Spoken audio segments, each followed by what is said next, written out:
نحمده ونصلي على رسوله الكريم أما بعد قال الله تعالى في القرآن المجيد والفرقان الحميد فأعوذ بالله من الشيطان الرجيم بسم الله الرحمن الرحيم وما النصر إلا من عند الله العزيز الحكيم صدق اللہ العظیم۔ میرے بھائیو، اللہ تعالیٰ کا ارشاد ہے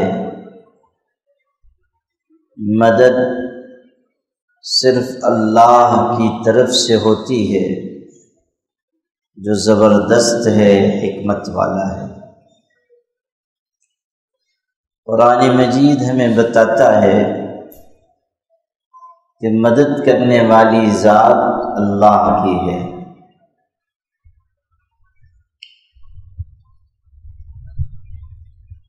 مشکل میں، مصیبت میں، آفت اور بلا کے وقت اللہ ہی کی ذات ہے جو انسانوں کی مددگار ثابت ہوتی ہے۔ نبی کریم صلی اللہ علیہ وسلم اور صحابہ کرام پر مختلف مشکل حالات آئے اور اللہ نے ان مشکل حالات میں ان کی مدد فرمائی۔ چنانچہ قرآن مجید میں اللہ نے فرمایا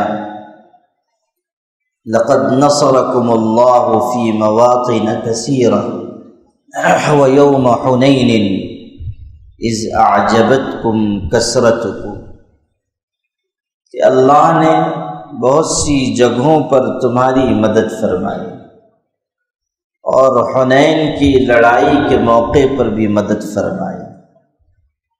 اسی طرح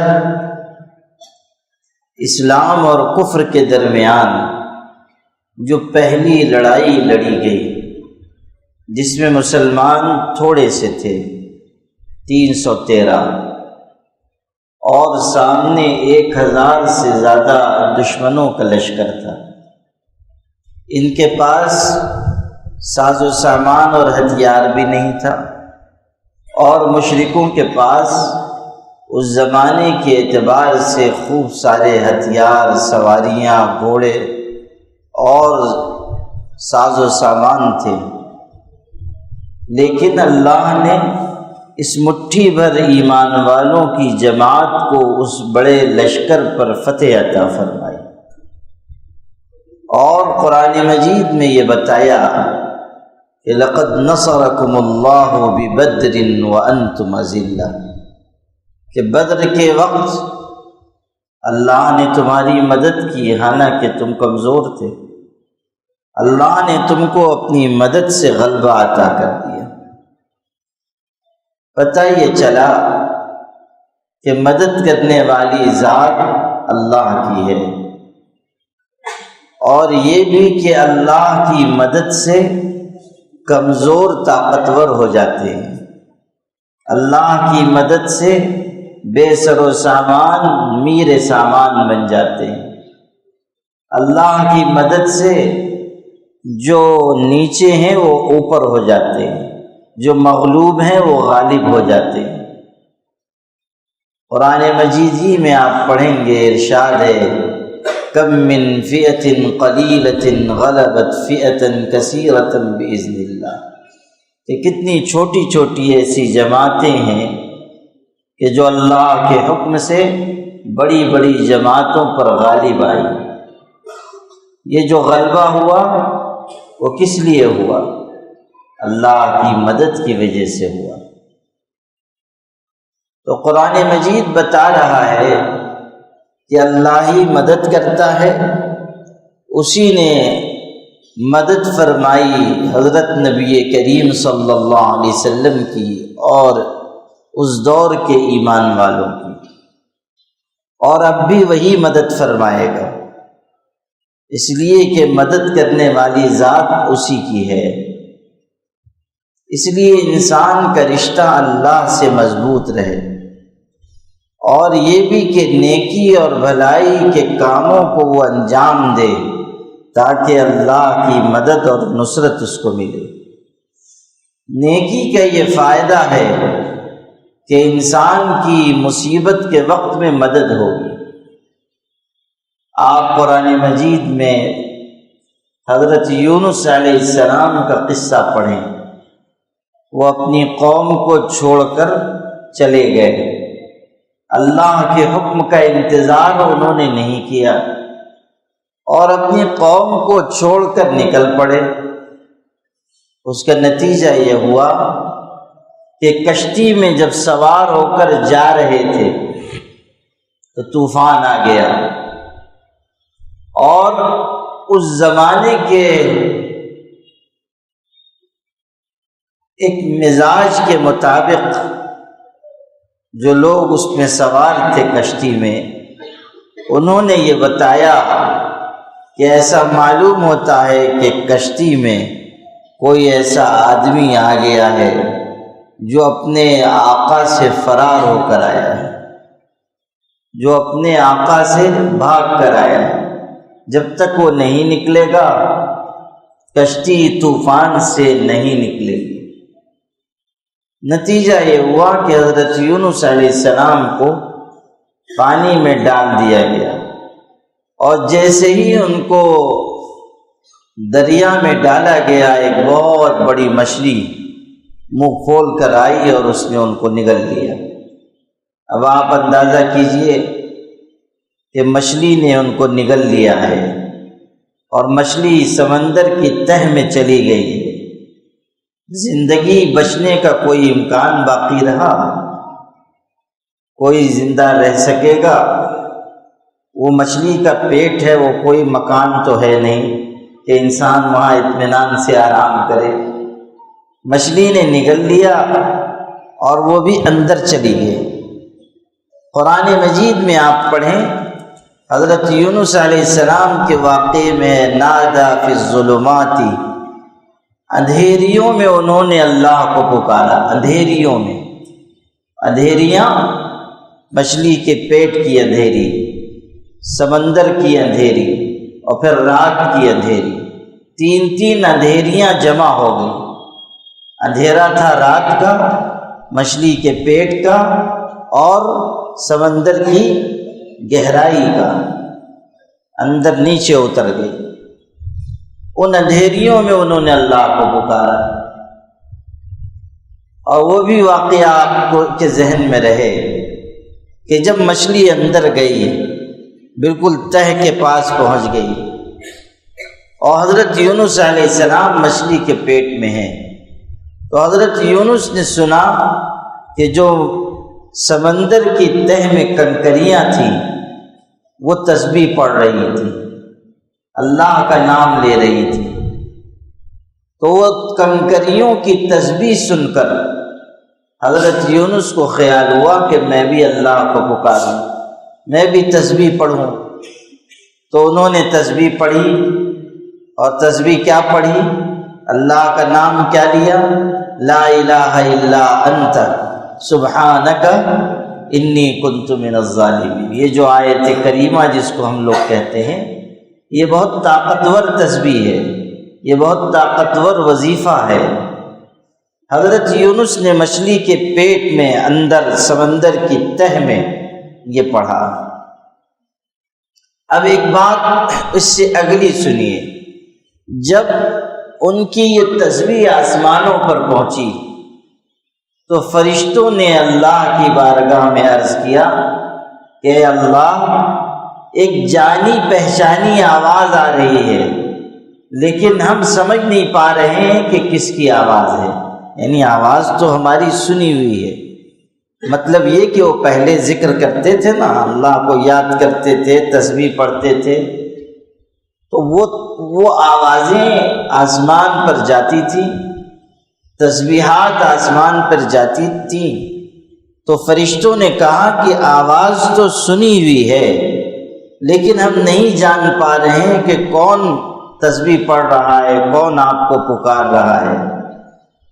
تو اللہ تعالیٰ نے کہا یہ میرا بندہ یونس ہے، اور مچھلی کے پیٹ میں ہے اور سمندر کی تہ میں ہے، اور وہاں سے پکار رہا ہے۔ اور پھر اللہ نے اس مشکل وقت میں ان کی مدد کی اور مچھلی کو حکم دیا کہ ان کو اگل دو، بغیر کسی نقصان پہنچائے ہوئے اگل دو۔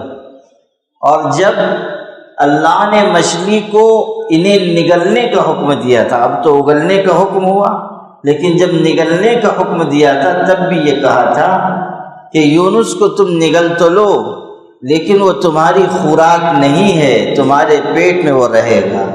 یعنی یہ نہیں کہ تم اس کو ناشتہ سمجھ کے ہضم کر جاؤ، تمہارے پیٹ میں وہ رہے گا، لیکن تم اس سے خوراک نہیں بناؤ گے۔ اور پھر یہ حکم ہوا کہ اس کو اگل دو۔ تو اللہ تعالیٰ کے حکم سے مچھلی نے اگل دیا، اور یونس علیہ السلام کو اس مشکل سے نجات مل گئی۔ وہ بالکل کمزور ہو گئے تھے، تو اللہ نے ان کے اوپر ایک بیل دار درخت اگا دیا، ان کی غذا کا انتظام کیا، اور پھر اللہ کے کرم سے وہ صحت یاب ہو گئے۔ اندازہ کیجئے کہ جہاں بچنے کا کوئی امکان نہیں تھا، وہاں سے اللہ نے اپنے بندے کو بچا کر نکالا اور بتایا کہ مدد کرنے والی ذات ہماری ہے، مدد کرنے والی ذات ہماری ہے۔ نبی کریم صلی اللہ علیہ وسلم سے صحابہ نے پوچھا، اے اللہ کے رسول صلی اللہ علیہ وسلم، یہ تسبیح یونس علیہ السلام نے پڑھی اور ان کو نجات ملی، تو کیا یہ تسبیح انہی کے لیے تھی کہ انہوں نے پڑھا اور نجات مل گئی، یا ہمارے لیے بھی ہے کہ ہم بھی پڑھیں اور ہمیں بھی نجات ملے؟ اللہ کے رسول صلی اللہ علیہ وسلم نے فرمایا تمہارے لیے بھی ہے۔ یعنی یہ تسبیح عام ہے، جو مسلمان بھی اسے پڑھیں گے اللہ تعالیٰ ان کو غم سے نجات عطا کرے گا۔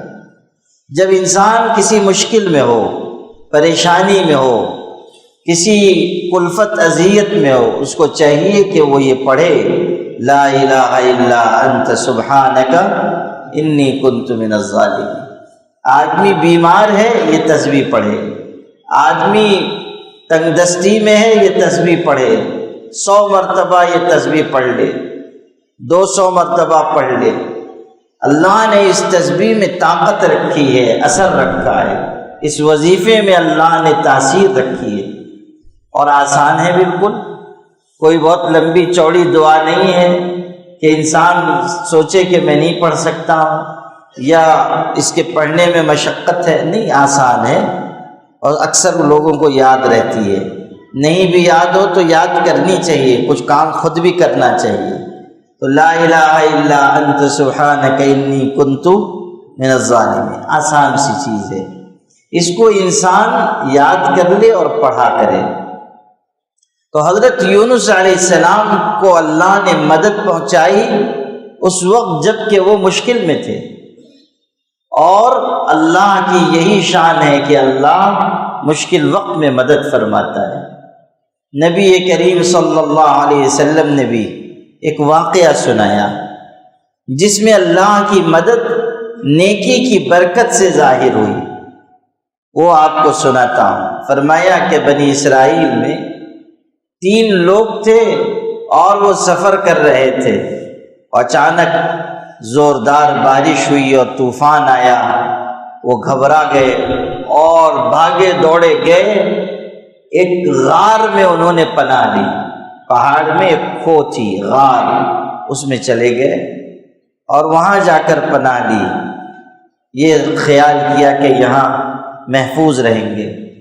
لیکن ہوا یہ کہ بہت زور کی آندھی چل رہی تھی، خطرناک طوفان تھا، تو ایک بہت بڑی چٹان ہوا کے زور کی وجہ سے آئی اور غار کے منہ پر آ کر رک گئی۔ نتیجہ یہ ہوا کہ غار کے اندر یہ قید ہو گئے، اتنی بڑی چٹان کہ باہر نکل ہی نہیں سکتے، اور اندر پریشان ہیں، غار میں اندھیرا، ہر طرف کی تاریکی، جانوروں کا خوف، اور یہ بھی کہ یہاں آ کر پناہ لیے، کسی کو معلوم نہیں یہ چٹان ہمارے ہٹانے سے تو ہٹے گی نہیں، نتیجہ یہ ہوگا کہ یہیں انتقال پرملال ہو جائے گا، تینوں جو ہے یہیں کسی کو پتہ بھی نہیں چلے گا اور مر جائیں گے۔ تو اب جب موت آنکھوں کے سامنے نظر آنے لگی تو تینوں نے آپس میں بات چیت کی کہ اللہ سے دعا کریں اور اللہ کو اپنی کسی نیکی کا حوالہ دیں، کوئی ایسا اچھا کام جو ہم نے کیا ہو ہم حوالہ دیں تو اللہ اس کی برکت سے اس چٹان کو ہٹا دے۔ ان میں سے ایک شخص نے کہا، دعا مانگی اور کہا، اے اللہ تو جانتا ہے کہ میں بکریاں چراتا ہوں اور جب شام کو میں گھر لوٹ کے جاتا ہوں تو اپنے بچوں اور اپنے گھر والوں سے پہلے اپنے ماں باپ کو دودھ پلاتا ہوں، جب تک ماں باپ دودھ نہ پی لیں، بکریوں کا دودھ ماں باپ نہ پینے میں اپنے بچوں کو بھی دودھ نہیں پلاتا ہوں۔ ایک دن میں لوٹ کر گھر گیا اور جب گھر پہنچا اور بکریوں کا دودھ دوہنے لگا، کچھ دیر ہو گئی، اور جب میں دودھ لے کر گیا تو ماں باپ کی آنکھ لگ گئی تھی، سو گئے تھے۔ اب ایک بات تو یہ تھی کہ جگا دیتا اور دودھ پلا دیتا، لیکن مجھ کو یہ خیال ہوا کہ یہ ان کے احترام اور ادب کے خلاف، ان کے آرام میں خلل ہو جائے گا، اس لیے دودھ کا پیالہ لے کر میں کھڑا رہا اور میرے بچے بھی دودھ مانگتے رہے، لیکن میں نے دیا نہیں کہ جب تک یہ پئیں گے نہیں ان کو نہیں دوں گا، یہاں تک کہ صبح تک میں پیالہ لے کر کھڑا رہا۔ جب ان کی آنکھ کھلی تب میں نے وہ پیالہ ان کو دیا اور دودھ پلایا۔ اے اللہ، اگر میں نے یہ عمل تیرے لیے کیا ہو تو اس چٹان کو یہاں سے ہٹا دے۔ جب اس نے یہ دعا مانگی تو چٹان تھوڑی سی سرک گئی، لیکن اتنی نہیں کہ آدمی نکل سکے، تھوڑی سی سرک گئی۔ آپ اندازہ کیجئے کہ ماں باپ کی خدمت کا کیسا جذبہ اس انسان کے اندر تھا، اور ماں باپ کی خدمت کی برکت انسان کی زندگی میں ظاہر ہوتی ہے اور آخرت میں بھی ظاہر ہوگی۔ یاد رکھنا، جو انسان ماں باپ کو ستاتا ہے اس کو آخرت میں جو سزا ملے گی وہ ملے گی، دنیا میں بھی اللہ اس پر سزا ڈال دیتا ہے، دنیا میں بھی مصیبت سے اس کو دوچار کرتا ہے۔ ماں باپ کا مقام، ان کا رتبہ، ان کا درجہ بہت بلند ہے، تو اس نے ماں باپ کی خدمت کا عمل پیش کیا اور یہ کہا کہ اللہ اس کی برکت سے چٹان کو ہٹا دے، اور تھوڑی سی چٹان ہٹ گئی۔ دوسرے نے دعا مانگی، کہا اے اللہ تو جانتا ہے کہ ایک عورت کے ساتھ میرا بدکاری کا ارادہ تھا اور میں نے اس کو گناہ کی دعوت دی، اس نے ٹھکرا دیا اور بار بار میں گناہ کے لیے اصرار کرتا رہا، لیکن ایک وقت ایسا آیا کہ قحط پڑ گیا اور وہ عورت مجبور ہو کر آئی، اور 120 دینار اس زمانے کا پیسہ تھا، دینار سونے کا سکہ تھا، اس نے مجھ سے مانگے اور میں نے دیا، اور اس شرط پر دیا کہ وہ بدکاری کرے، چونکہ وہ مجبور تھی اس نے مان لیا، لیکن جب اس کو میں نے پیسہ دے دیا اور بدکاری کرنا چاہا تو اس نے کہا اتق اللہ، اللہ سے ڈرو، اللہ کا خوف پیدا کرو، ایسا برا عمل نہ کرو۔ اس نے ایسے جذبے سے کہا کہ وہ بات میرے دل پر اثر کر گئی اور میں نے بدکاری کا ارادہ چھوڑ دیا، پیسہ بھی اس کو دے دیا۔ اگر میں نے تیرے لیے یہ عمل کیا ہو تو اللہ اس چٹان کو ہٹا دے۔ وہ تھوڑی چٹان اس دعا کے بعد اور ہٹ گئی، اللہ تعالیٰ نے اس کی نیکی اور دعا کی برکت یہ ظاہر کی کہ چٹان سرک گئی، لیکن ابھی بھی اتنا راستہ نہیں بنا کہ نکل سکے۔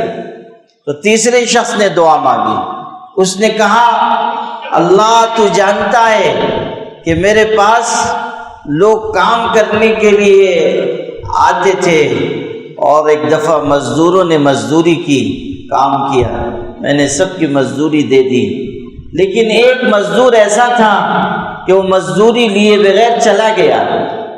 میں نے اس کی مزدوری اپنے کاروبار میں لگا دی، اپنے کام میں لگا دی، اور اللہ نے بڑی برکت ظاہر کی، اور اس کی وہ جو اجرت تھی، مزدوری تھی، وہ بڑھتی چلی گئی، بہت ساری بکریاں، بہت سارے جانور ہو گئے۔ پھر ایک دن وہ آیا اور آ کر اس نے مجھ سے اپنی مزدوری مانگی کہ لاؤ میری مزدوری دو۔ تو میں نے اس سے یہ کہا کہ یہ جو ساری بکریاں ہیں اور جانور ہیں، یہ سب تمہاری مزدوری ہے۔ تو اس نے کہا کہ تم مذاق کیوں کرتے ہو، میری مزدوری تو بہت تھوڑی سی تھی، اور یہ سب بکریاں اور جانور یہ تو بہت سارے ہیں۔ تو میں نے کہا کہ تمہاری اسی مزدوری کی وجہ سے یہ سب جانور اور بکریاں خریدے گئے ہیں، اس لیے تم سب لے جاؤ۔ اور وہ سارے جانور لے کر گیا، ایک بکری بھی نہ چھوڑی، سب لے گیا، سارے جانور لے گیا، تو سارا ساز و سامان اٹھا لے گیا۔ اللہ اگر میں نے یہ عمل تیرے لیے کیا ہو تو اس کی برکت سے چٹان کو ہٹا دے۔ چنانچہ پھر چٹان سرک گئی، اور اتنی سرکی کہ یہ لوگ آسانی سے وہاں سے نکل گئے، غار سے ان کو نجات مل گئی۔ اندازہ کیجئے کہ نیکی کی کیسی برکت اللہ ظاہر فرماتا ہے۔ اگر انسان اللہ سے ڈر کر گناہ کو چھوڑ دے، ماں باپ کی خدمت کرے، اور جس کا جو حق ہے وہ حق ادا کرے، اللہ تعالیٰ مدد فرماتا ہے۔ گناہ کرنے، نافرمانی کرنے کے نتیجے میں انسان اللہ کی مدد سے محروم ہو جاتا ہے، اور ماں باپ کے ساتھ برا سلوک کرنے کی وجہ سے مشکلات میں گھر جاتا ہے۔ اور اگر حق مارے گا، وہ سمجھ رہا ہے کہ میں نے دوسرے کا حق دبا لیا، حالانکہ ہوگا یہ کہ اللہ کوئی ایسی مصیبت اس پر ڈالے گا کہ اس کا مال بھی برباد ہو جائے گا، اس لیے کہ کرنے والی ذات اللہ کی ہے، سارا نظام اللہ چلا رہا ہے، وہ دیکھ رہا ہے کہ کون کس کے ساتھ کیسا سلوک کرتا ہے۔ اگر ہم آج لوگوں کو ستائیں گے، ہماری عاقبت اچھی نہیں ہوگی، ہماری دنیا بھی بہتر نہیں ہوگی۔ تو نیکی کا یہ اثر ہے کہ اللہ مشکل وقت میں مدد فرماتا ہے۔ حضرت سعید ابن مسیب رحمۃ اللہ علیہ بہت بڑے بزرگ گزرے ہیں، تابعی تھے، ان کے زمانے کے ایک نیک شخص تھے۔ ان کے بارے میں آ کر کسی نے کہا، ارے آپ نے سنا نہیں، ان کا انتقال ہو گیا، اور انتقال ایسے ہوا کہ مکان ان کے اوپر گر گیا، ان کا مکان ان کے اوپر گر گیا اور ان فوت ہو گئے۔ حضرت سعید ابن مسیب نے کہا، نہیں، ایسے ان کا انتقال نہیں ہو سکتا، ایسی موت نہیں آ سکتی۔ لوگوں نے کہا، ہم اپنی آنکھ سے دیکھ کر آئے ہیں، مکان ان کا گر گیا ہے اور بچنے کا کوئی امکان نہیں ہے۔ انہوں نے کہا نہیں۔ لوگ گئے اور جا کر مکان کا ملبہ ہٹایا، وہ اندر سے صحیح سالم نکلے، کوئی خراش بھی نہیں آئی تھی، کوئی تکلیف بھی نہیں ہوئی۔ لوگ واپس گئے اور حضرت سعید ابن مسیب سے کہا کہ بڑا کرشمہ ہو گیا، وہ مکان کے ملبے کے اندر سے بالکل صحیح سالم زندہ سلامت نکلے، اور کوئی زخم بھی نہیں، کوئی تکلیف بھی نہیں۔ آپ کو کیسے یہ علم ہوا کہ وہ زندہ ہیں، حالانکہ مکان تو گر چکا تھا اور ملبہ ان کے اوپر تھا، آپ کو کیسے معلوم؟ انہوں نے کہا، اصل میں وہ شخص رشتہ داروں کے ساتھ صلہ رحمی کرنے والا ہے، رشتہ داروں کے ساتھ بہتر معاملہ کرنے والا ہے، اور جو رشتہ داروں کے ساتھ اچھا سلوک کرتا ہے، بری موت اس کو نہیں آتی ہے، برے انجام سے، بری موت سے وہ بچا لیا جاتا ہے۔ وہ شخص چونکہ رشتہ داروں کے ساتھ بہتر سلوک کرنے والا تھا، اس لیے مجھے یقین تھا کہ ایسی موت اس کو نہیں آئے گی۔ اللہ اکبر! اندازہ کیجئے کہ کیسا یقین ان کے اندر تھا، اور جو بات انہوں نے کہی تھی وہ پوری ہوئی کہ مکان کا ملبہ ان کے اوپر ہے، لوگ سمجھ رہے ہیں کہ مر گئے، لیکن وہ زندہ سلامت اندر سے نکلے۔ یہ ہے کہ مشکل وقت میں اللہ انسان کی مدد کرے گا اگر وہ لوگوں کے ساتھ اچھا سلوک کرنے والا ہو، نیکی کی راہ پر چلنے والا ہو۔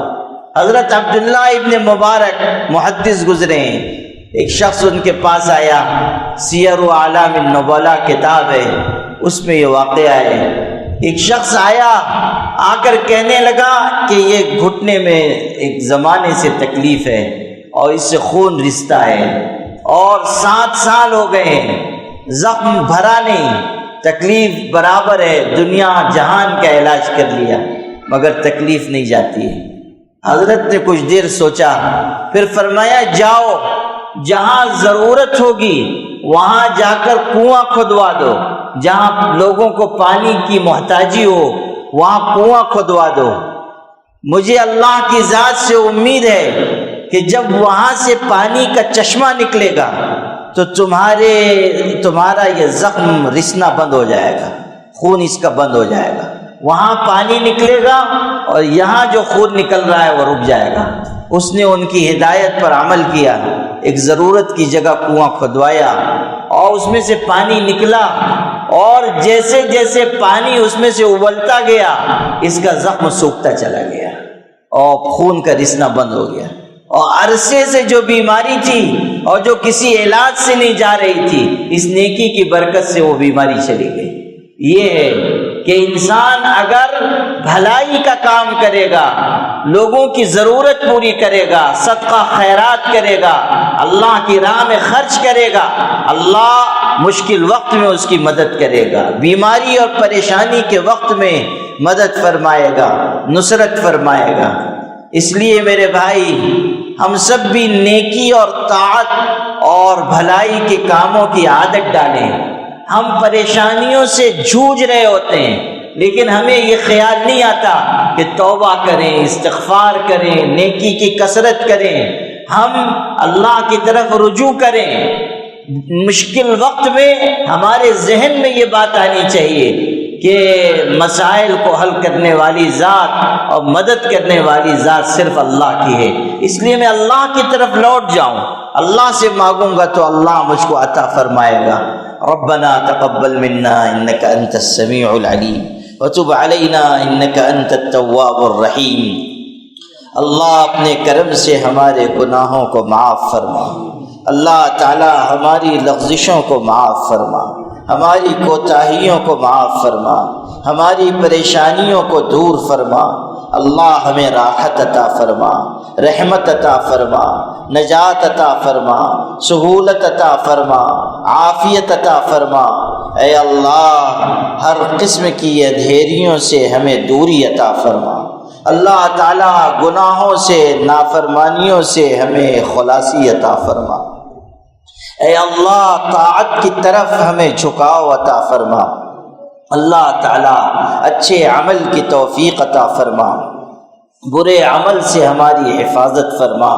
اللہ تعالی قدم قدم پر ہماری نصرت فرما، ہماری غلطیوں کو معاف فرما، ہمارے صغیرہ کبیرہ گناہوں کو بخش دے۔